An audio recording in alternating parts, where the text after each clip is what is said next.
യഥാർത്ഥത്തിൽ ഇന്ന് പരിഹാസ്യനായത് തിരുവനന്തപുരത്തിന്റെ ബഹുമാനപ്പെട്ട മേയറാണ്. അദ്ദേഹം ഈ നഗരത്തിലെ 10 ലക്ഷത്തിലധികം വരുന്ന ആളുകളുടെ പ്രതിനിധിയായി ഈ നഗരത്തെ ഭരിക്കേണ്ട ഒരാളാണ്. അതാണ് സൽഗുണം. യഥാർത്ഥത്തിൽ ഇന്ന് ഈ ജനൻ ടിവിയുടെ ചർച്ചയ്ക്ക് തന്നെ ടൈറ്റിൽ കൊടുക്കേണ്ടത് CPM-ന്റെ ഗുണ്ടായിസം എന്നല്ല ചോദിക്കേണ്ടിരുന്നത്. ഈ നഗരത്തിനെ നയിക്കുന്നതിന് വേണ്ടിയിട്ട് ഉത്തരവാദിത്തപ്പെട്ട ബാധ്യതയുള്ള നഗരത്തിന്റെ നഗരപിതാവ് എന്നറിയപ്പെടുന്ന നഗരത്തിന്റെ മേയർ ഒരു RSSന്റെ നേതാവായി BJP-യുടെ നേതാവായി അധപതിച്ച പരിഹാസ്യമായ കാഴ്ചയാണെന്ന് കണ്ടത്. അത്രയും വേണം വേണം കുറച്ച് കടുപ്പത്തിരിക്കും. ഇവിടുന്ന് കിട്ടുമോ? നാട്ടുകാരുടെ തന്നെ ശ്രമിക്കുന്നുണ്ട്, പക്ഷെ തുടങ്ങിയല്ലേ ഉള്ളൂ. ഇന്ന് യഥാർത്ഥത്തിൽ മേയർ നേതൃത്വം കൊടുത്ത ഗുണ്ടായിസമാണ് നഗരസഭയിൽ നടന്നത്. ഇവിടെ ബഹുമാനപ്പെട്ട BJP-യുടെ പ്രതിനിധി നന്ദു ഇവിടെ പറഞ്ഞല്ലോ, ഇവിടെ ചർച്ച ചെയ്ത കാര്യങ്ങൾക്കല്ല അദ്ദേഹം പറഞ്ഞത്. അതിലേക്ക് വരാൻ അദ്ദേഹം തയ്യാറാകാത്തത് എന്തുകൊണ്ടാണ്? ഈ ചില കാര്യങ്ങൾ അവർക്ക് മറച്ചു വയ്ക്കാനുള്ളത് കൊണ്ടാണ്. കണ്ട ചെമ്മാനും ചെരുപ്പ് കുത്തിക്കും ഒക്കെ അങ്ങനെ തോന്നുന്നു. തെളിവില്ലാതൊന്നും പറയരുത് കേട്ടോ.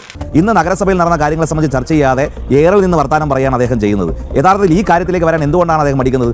അരിയത്രയും ചോദിക്കുമ്പോൾ പയറായി അഞ്ഞാടി എന്ന നിലയിലുള്ള സമീപനം സ്വീകരിക്കുന്നത് തന്നെ ഇവർക്ക് ഈ കാര്യത്തിൽ മറച്ചു വയ്ക്കാൻ ഒരുപാട് കാര്യങ്ങളുണ്ട് എന്നുള്ളതാണ്. തൊള്ളേ പല്ലില്ലാന്ന് ആവേശം പറയല്ലേ? പറഞ്ഞു എന്നുള്ളത് നേരാ, പക്ഷെ പറഞ്ഞ വാക്ക് പാലിക്കാത്ത നിറയേട്ടവനാണ് സാർ ഞാൻ. ഞങ്ങൾ മേയർ ഉപരോധിക്കാനോ നഗരസഭാ ഓഫീസ് ഉപരോധിക്കാനോ ഞങ്ങൾ തീരുമാനിച്ചിട്ടില്ല. അങ്ങനെ തീരുമാനിച്ചൊരു സമരത്തിലേക്ക് ഞങ്ങൾ പോയാൽ ആ ഉപരോധ സമരം ഞങ്ങൾ സംഘടിപ്പിക്കും. മേയർ ഉപരോധിക്കാൻ തീരുമാനിച്ചാൽ, നഗരസഭ ഉപരോധിക്കാൻ തീരുമാനിച്ചാൽ ഞങ്ങൾ അങ്ങനെ സംഘടിപ്പിക്കും. എനിക്ക് മനസ്സിലായില്ലായിരുന്നു. ആളറിയാതെ, ആളിന്റെ മഹത്വം അറിയാതെ ഞാൻ പറഞ്ഞു പോയ തെറ്റിന് മാപ്പ്. എന്റെ ഭഗവതി, ഇവന്റെ ഷേപ്പ് മാറാതെ നീ നോക്കിക്കോണേ.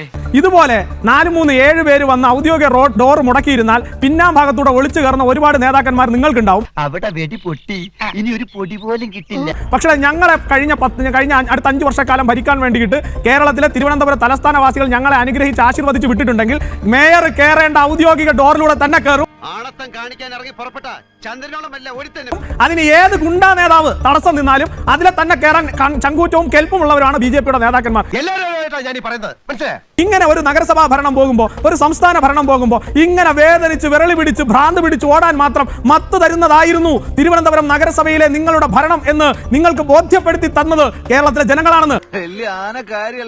പോത്തിന്റെ അടുത്ത് വേദം മൂന്നിട്ട് എന്താ കാര്യം? SP ദീപകിനെ മേയറാക്കുന്നത് BJP അല്ല. SP ദീപക് മേയർ ആവേണ്ട, പ്രതിപക്ഷത്ത് ചെന്ന് 4-3-7 പേരുടെ നേതാവായാൽ മതി എന്ന് പറഞ്ഞത് തിരുവനന്തപുരത്തെ ജനങ്ങളാണ് എന്ന് നിങ്ങൾക്ക് മനസ്സിലാവുന്നില്ല. എന്താ ഉത്തമ ജനങ്ങൾ നമ്മളോട് ഇങ്ങനെ പെരുമാറിയത്? 800 രൂപയ്ക്ക് നഗരഹൃദയത്തിൽ 800 രൂപയുടെ ചായക്കാശിന് നിങ്ങളുടെ ബിനാമികൾക്ക് നിങ്ങൾ ഇത്തരം സ്ഥലങ്ങൾ എഴുതി കൊടുത്തപ്പോ അത് ചോദിക്കണ്ടേ? ഇവന്റെ ഒരു കാര്യം നീഞ്ഞു വന്നേ. ദൈവത്തെ ഓർത്ത് ചതിക്കരുത്. നിങ്ങൾ തിരുവനന്തപുരത്തെ പാർക്കിംഗ് കേന്ദ്രങ്ങളെല്ലാം നിങ്ങളുടെ ഗുണ്ടാ നേതാക്കന്മാർക്ക് എഴുതി കൊടുത്തപ്പോ അത് ഞങ്ങൾ തിരിച്ചു പിടിച്ചപ്പോഴാണോ നിങ്ങൾ അഴിമതി കാണാതെ പോയത്?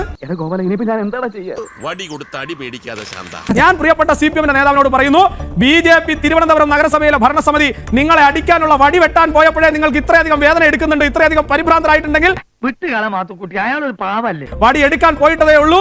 അടി തുടങ്ങുമ്പോ എത്രയൊക്കെ നേതാക്കന്മാർ ഇരുമ്പടികൾക്കുള്ളിലേക്ക് പോകുമെന്ന് സമാധാനപൂർവ്വം കാത്തിരുന്ന് കാണുക. അന്നും താങ്കൾക്ക് ഇതുപോലെ വന്നിരുന്ന് ഈ അഴിമതിക്കാരെ മുഴുവൻ ന്യായീകരിക്കാനുള്ള അവസരം താങ്കളുടെ പാർട്ടി തരട്ടെ എന്ന് ഞാൻ ആശംസിക്കുക. ഇതൊരു കാര്യം മറ്റേടത്ത് ഐഡിയ ആയി പോയി. അവിടുന്നും കിട്ടി, ഇവിടുന്നും കിട്ടി. ഇനി മരിച്ചാൽ ഐഡിയ പറയും.